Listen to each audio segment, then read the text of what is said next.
बिहार की राजनीति में अगर बाहुबलियों और माफिया डॉन का जिक्र ना हो तो वहाँ की सियासी रवायत पूरी ही नहीं होती। आज बाहुबली में हम बात करेंगे अनंत सिंह की, जो छोटे सरकार या मोकामा का डॉन इन दोनों ही नामों से जाने जाते हैं। बिहार में किसी को भी खौफजदा करने के लिए नाम काफी है। कहते हैं मोकामा में एक वक्त ऐसा था जब वहाँ अनंत सिंह की समानांतर सरकार चलती थी। पूर्व विधायक हैं और हत्या और अपहरण जैसे मामलों में आरोपी भी हैं। आजकल अपने नीतीश कुमार पर दिए बयान को लेकर काफी चर्चा में भी है। मुंगेर लोकसभा सीट पर अनंत सिंह का काफी दबदबा रहा है। अनंत सिंह की कहानी शुरू होती है अब। पटना से करीब 40 मिनट की दूरी पर है बाढ़। यहाँ दो अगाड़ी जातियों राजपूत और भूमिहार की खूनी जंग का इतिहास रहा है। यहीं के लगमा में पैदा हुए अनंत सिंह 4 भाइयों में सबसे छोटे। बताया जाता है कि जिस वक्त अनंत सिंह पहली बार जेल गए थे उनकी उम्र महज 9 साल की थी। इसके बाद वो जुर्म की दुनिया में ऐसे बढ़े कि बड़े बड़े नेता भी उनके रुतबे के आगे घुटने टेकने लगे। अब सवाल उठता है कि जिस गंगा के तट पर बाहुबलियों का कोई अकाल नहीं था, वहाँ पे बड़े बड़े नाम थे, वहाँ अनंत सिंह का इतना खौफ कैसे पैदा हो गया। अनंत सिंह के बड़े भाई दिलीप सिंह भी खुद बिहार के बाहुबली नेता थे। पूर्व मुख्यमंत्री और राष्ट्रीय जनता दल यानी कि आरजेडी के प्रमुख लालू प्रसाद यादव की सरकार में मंत्री भी रहे। कुल मिलाकर राजनीति में अनंत के भाई ही उनके गुरु थे। 80 के दशक में कांग्रेस विधायक रहे श्याम सुंदर धीरज के लिए बूथ कब्जाने का काम करने वाले दिलीप उन्हीं को मात देकर जनता दल के टिकट पर 1990 से 2000 तक विधायक रहे। व्हाइट कॉलर नेता बनने के बाद अब कोई राइट हैंड तो उनको चाहिए था। ऐसे में दबदबा कायम रखने के लिए एक भरोसेमंद की जरूरत थी। ऐसे में लंबी चौड़ी कदकाठी और रौबदार रवैये वाले सगे भाई से बेहतर और कौन हो सकता था, जो 2 हत्याएं करके रंगदारी की राह पर भी आगे निकल चुका था। ये बहुत कम लोग जानते हैं कि कभी वैराग्य भी लिया था अनंत सिंह ने। साधु की तरह अयोध्या और हरिद्वार में घूमे थे। एक साधुओं के दल में शामिल हुए और उनमें झगड़ा हो गया। इसी दौरान अनंत के सबसे बड़े भाई बिरंची सिंह की हत्या हो गई। अनंत सिंह ने बदला लेने के लिए भाई के हत्यारे को ईंट पत्थरों से कुचलकर मार डाला।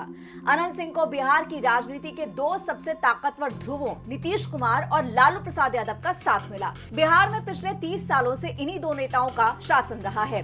एक जमाने में लालू और नीतीश दोनों एक साथ में भी थे। लालू यादव सीएम बने, इसके लिए पूरा जोर नीतीश कुमार ने लगाया था। 1994 में लालू यादव सीएम बने, तब नीतीश कुमार उनके समर्थकों को साइडलाइन करना उन्होंने शुरू कर दिया। फिर जब 1996 का लोकसभा चुनाव आया तो नीतीश ने लालू का साथ छोड़कर आगे बढ़ने का फैसला लिया। बाढ़ का जातिगत समीकरण उनका खेल बिगाड़ रहा था, तब अनंत सिंह को अपने साथ जोड़ लिया। बाढ़ में राजपूत और भूमिहार का खूनी इतिहास रहा है। ऐसे में भूमिहार समुदाय के लोगों को प्रोटेक्शन दिया अनंत सिंह ने। साल 2005 में नीतीश कुमार ने जेडीयू की तरफ से पहली बार अनंत सिंह को मोकामा विधानसभा से टिकट दिया। इस पर नीतीश कुमार की काफी आलोचना हुई कि उन्होंने एक अपराधी को जो है टिकट दिया। इसके बावजूद अनंत सिंह मोकामा विधानसभा सीट से जीतने में कामयाब रहे। फिर 2010 में एलजेपी की सोनम देवी को बड़े अंतर से हराकर सीट पर कब्जा किया। 2015 में आरजेडी के साथ जेडीयू के नए गठबंधन को लेकर नीतीश कुमार के साथ अनबन के बाद जेडीयू का साथ अनंत सिंह ने छोड़ दिया।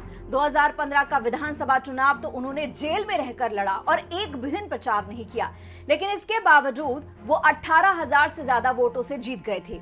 2020 में आरजेडी के टिकट पर लोकसभा चुनाव लड़ा, जीते और अयोग्य घोषित हुए। उसके बाद उनकी पत्नी नीलम देवी ने यहाँ से उपचुनाव जीता। हाल ही में उनकी पत्नी आरजेडी छोड़ के जेडीयू में शामिल हो गई है।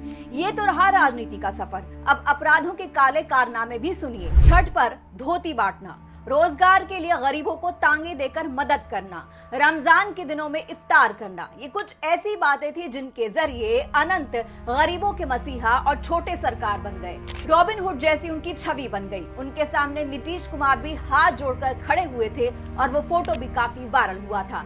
साल 2004 में बिहार एसटीएफ ने मोकामा में अनंत सिंह के आवास पर छापेमारी की। तब घंटों गोलीबारी हुई थी। एक जवान और अनंत सिंह के 8 लोग मारे गए थे। गोली अनंत सिंह को भी लगी, लेकिन वो बच निकले और गिरफ्तार नहीं हुए। जब साल 2005 में नीतीश कुमार मुख्यमंत्री बने तो उनके और अनंत सिंह के बीच बड़े और छोटे का रिश्ता चल रहा था। लेकिन साल 2007 में एक महिला से दुष्कर्म और हत्या के मामले में अनंत सिंह का नाम सामने आया। जब इसके बारे में एक निजी चैनल के पत्रकार ने उनसे बात करने की कोशिश की तो उनके समर्थकों ने पत्रकारों की पिटाई की और बंधक बना लिया। मामले ने तूल पकड़ा और विधायक की गिरफ्तारी गिरफ्तारी हुई, लेकिन मुख्यमंत्री नीतीश कुमार ने चुप्पी साध ली थी। और तो और जब जीतन राम मांझी बिहार के मुख्यमंत्री थे तो अनंत ने उन्हें खुलेआम धमकाया था। अनंत ने नीतीश सरकार में मंत्री रही परवीन अमानतुल्लाह को भी धमकी दी थी। उनका AK-47 लहराते हुए वीडियो भी वायरल हुआ था। 2015 में अनंत सिंह के परिवार की किसी महिला को बाढ़ के बाजार में 4 युवकों ने छेड़ दिया। अनंत सिंह के इशारे पर उनके गुर्गों ने चारों युवकों को अगवा किया, जिनमें से एक युवक की दर्दनाक तरीके से हत्या कर दी गई। अगले दिन उसका शव जंगल में पड़ा मिला। इस मामले में अनंत सिंह को गिरफ्तार भी किया गया। मामले में पुलिस ने कई आरोपियों को गिरफ्तार किया था और बाकी 3 अपहृत युवकों को बरामद भी किया गया था।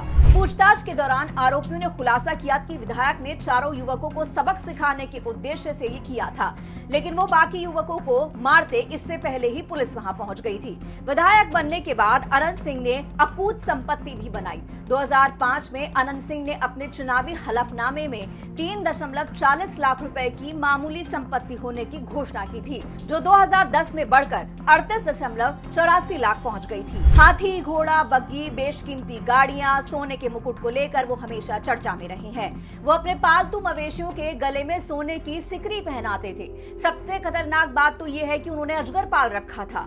दूसरे की मर्सिडीज पर अगर मन आ गया तो उसका इस्तेमाल कर लिया, उसको अपने कब्जे में ले लिया। एक कार्यक्रम के दौरान हवाई फायरिंग करने का मामला भी उन पर दर्ज हुआ। बाढ़ में अनंत सिंह के पैतृक घर में 16 अगस्त 2019 को पुलिस ने छापेमारी की। उनके घर से AK-47 rifle, 2 hand grenade, magazine से भरे 26 कारतूस जिंदा मिले। UAPA के तहत उन पर मामला हुआ और दिल्ली की साकेत कोर्ट में उन्होंने सरेंडर किया। इस मामले में 10 साल की सजा हुई। बेऊर जेल में बंद अनंत सिंह ने जमानत की अर्जी भी लगाई। हाल ही में पटना हाई कोर्ट ने अनंत सिंह की आपराधिक इतिहास को देखते हुए बेल को खारिज कर दिया। फिलहाल वो 15 दिन के पैरोल पर बाहर निकले हैं। पैरोल खत्म होते ही अनंत सिंह को वापस जेल जाना पड़ेगा। जेल से बाहर आने के बाद अनंत सिंह सियासी रण में फिलहाल नहीं उतरे हैं, लेकिन उनकी राजनीतिक धमक महसूस की जा रही है। मोकामा से 2 बाहुबलियों की वजह से सियासी गुणागणित दिलचस्प हो गया है। JDU ने लल्लन सिंह उर्फ राजीव रंजन को चुनावी मैदान में उतारा है। उनके सामने RJD ने बाहुबली अशोक महतो की पत्नी अनीता देवी को टिकट दिया है। अनंत सिंह और उनके परिवार से कोई भी प्रत्याशी नहीं है मैदान में, लेकिन मुंगेर की लड़ाई अनंत सिंह बनाम विपक्ष हो रही है। बाहुबली अनंत सिंह का लल्लन सिंह को फुल सपोर्ट है और हाल ही में प्रधानमंत्री मोदी की तारीफ करते हुए भी अनंत सिंह काफी वायरल हुए हैं। आज के इस बाहुबली के चैप्टर में इतना ही। आपकी जो भी राय हो कमेंट बॉक्स में जरूर कहिएगा। नमस्कार।